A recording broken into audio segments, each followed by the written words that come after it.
భగవద్ విషయాలను చెప్తున్నాను అని పేరుతో అద్భుతమైన నాస్తిక వాదాన్ని, మాయావాదాన్ని చెప్పే ఏ ఆధ్యాత్మిక గురువు గురించైనా అందరూ కూడా ఈ యొక్క తోవలోకే వస్తారండి.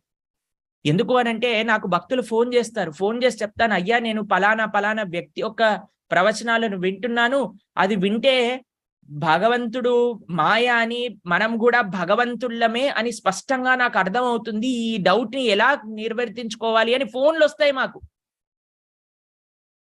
ఎవరు తెలుసా అండి? దీక్ష అయిన భక్తుల నుంచి.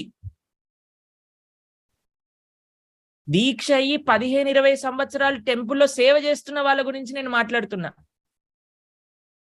అంటే మనం ఎంత తత్వాన్ని విన్న వాళ్ళమైనా అవ్వచ్చు, కానీ ఒకళ్ళ యొక్క దుస్సాంగత్యం, అందుకే అవైష్ణవ ముఖోద్గీతం పూతం హరికథామృతం అని శ్రీ చైతన్య మహాప్రభు మనకు ఉపదేశం చేశారు.